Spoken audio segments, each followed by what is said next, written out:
Dans la vaste histoire de l'Inde ancienne, il y a plus de 5000 ans, une connexion profonde avec la nature a façonné chaque aspect de la vie.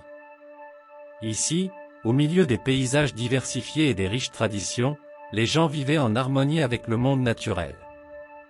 C'est là que les graines de l'Ayurveda, l'ancienne science de la vie et de la longévité, ont été semées, menant à un héritage qui continue de prospérer aujourd'hui. Chapitre 1 : La vie dans l'Inde ancienne.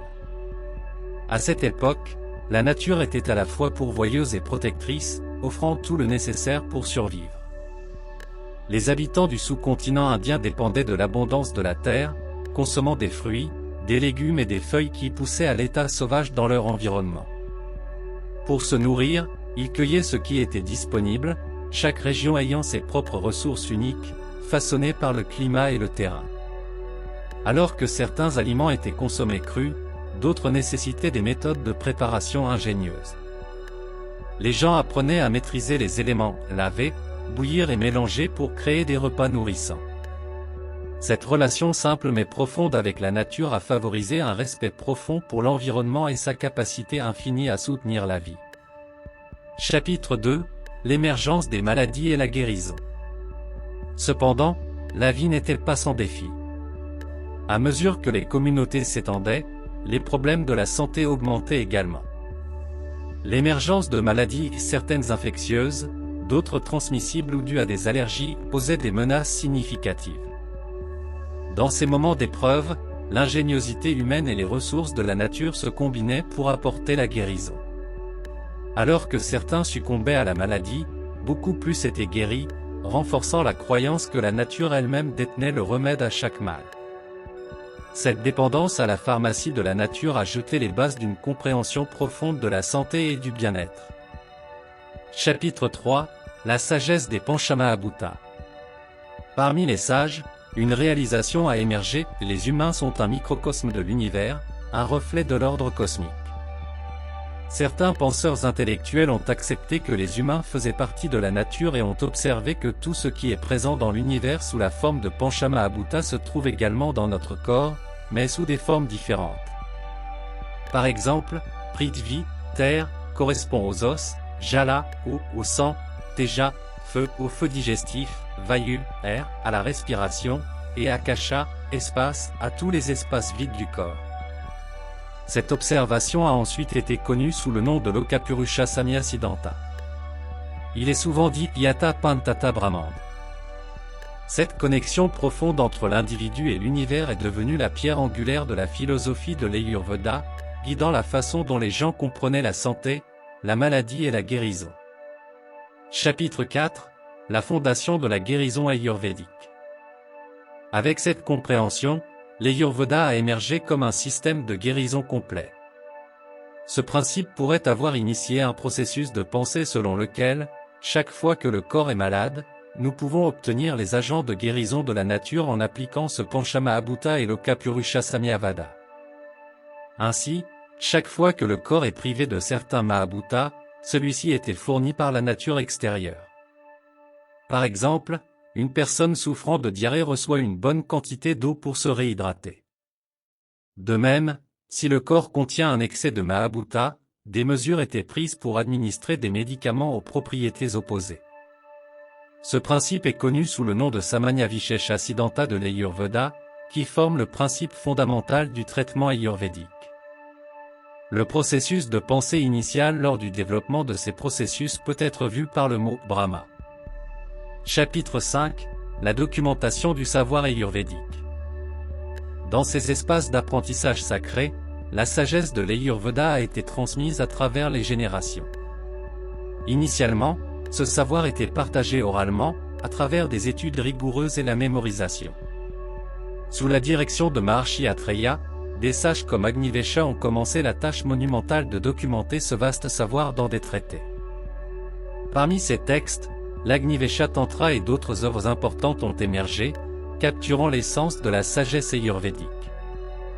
De même, le sage Susruta, sous la tutelle de Dhanvantari Maharshi, a documenté le Susruta Samhita, un pilier de la connaissance chirurgicale en Ayurveda. Chapitre 6 : Les défis de la préservation du savoir.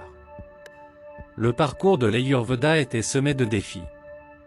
Les calamités naturelles comme les inondations et les incendies ont détruit de nombreux manuscrits anciens. Les invasions et les guerres ont conduit à la destruction de bibliothèques et de temples, menaçant encore davantage ce savoir précieux. Les conflits internes entre les royaumes et l'incendie intentionnel de notre patrimoine ont entraîné la perte d'informations scientifiques inestimables. Au milieu de ces défis, des érudits et des dirigeants dévoués ont travaillé sans relâche pour préserver ce qu'ils pouvaient. La résilience de quelques grands ancêtres a permis à une partie de cette sagesse ancienne de survivre, préservant ainsi l'héritage de l'Ayurveda pour les générations futures. Chapitre 7 – L'évolution de la Charaka Samhita. Lorsque l'Agnivesha-tantra est parvenu entre les mains d'Acharya Charaka, il a subi des changements et certaines parties peuvent avoir été manquantes. Cette version a été révisée et est devenue connue sous le nom de Charaka Samhita. En raison des changements et des parties manquantes, elle n'a pas conservé sa forme originale. Plus tard, Acharya Dridabala a complété les parties manquantes de Charaka Samhita, et c'est cette version que nous avons aujourd'hui. On pense qu'elle date d'environ le 4e siècle de notre ère, mais elle pourrait être bien plus ancienne. Les rois visionnaires de l'Inde, sous leur règne, ont fait faire plusieurs copies de Charaka Samhita avec l'aide de scribes. Au XXe siècle, Acharya Yadavji Trikamji Acharya a entrepris la tâche monumentale d'éditer et de publier Charaka Samhita avec l'aide de tous les manuscrits disponibles. Cet effort collectif d'auteurs, de rédacteurs, de commentateurs, de scribes, de rois, du public et de praticiens de l'Ayurveda a assuré que l'héritage de Charaka Samhita soit préservé et promu. Chapitre 8 – Qui est Acharya Charaka? Acharya Charaka est souvent considéré comme une figure emblématique de l'Ayurveda, mais il y a un débat pour savoir si Charaka représente une seule personne ou un groupe collectif de savants. Le nom « Charaka » lui-même suggère quelqu'un qui se déplace de lieu en lieu, indiquant qu'il pourrait désigner une tradition ou une école de pensée plutôt qu'un individu. Selon certaines interprétations, Charaka désigne une lignée d'authentiques savants de l'Ayurveda qui ont contribué au développement du savoir ayurvédique. Cette école de pensée aurait été établie sous la direction du grand sage Maharshi Atreya. Charaka Samhita, le texte fondamental attribué à Charaka, encapsulait cet immense corpus de sagesse, intégrant des enseignements sur la médecine, la thérapeutique et la santé holistique. Cette approche reflète une riche tradition de savoir transmise de génération en génération, façonnant la pratique de l'Ayurveda et influençant son évolution au fil du temps. Chapitre 9 – L'héritage de Charaka Samhita. Grâce aux efforts de dirigeants visionnaires et d'érudits dévoués, Charaka Samhita a résisté à l'épreuve du temps. Acharya Charaka, l'un des médecins les plus vénérés de l'Ayurveda, est censé être né le 5e jour de Shukla Paksha dans le mois sacré de Shravana. Ce jour propice est célébré comme Charaka Jayanti par les érudits de l'Ayurveda. Au XXe siècle, Acharya Yadavji Trikamji Acharya a entrepris la tâche monumentale d'éditer et de publier Charaka Samhita avec l'aide de tous les manuscrits disponibles. Charaka Samhita représente des siècles de sagesse collective et est considéré comme l'un des plus grands legs de l'Ayurveda. Aujourd'hui, l'Ayurveda continue d'inspirer des pratiques de santé holistique, guidant les gens du monde entier à adopter la guérison naturelle et une vie équilibrée. Chapitre 10 – Célébration de Charaka Jayanti.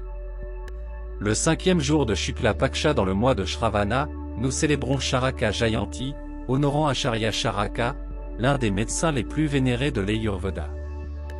Ses contributions continuent de résonner, nous rappelant la profonde sagesse et l'héritage durable de l'Ayurveda. Alors que nous célébrons ce jour, honorons les principes de l'Ayurveda, nourrissant notre santé et notre esprit en harmonie avec le monde naturel.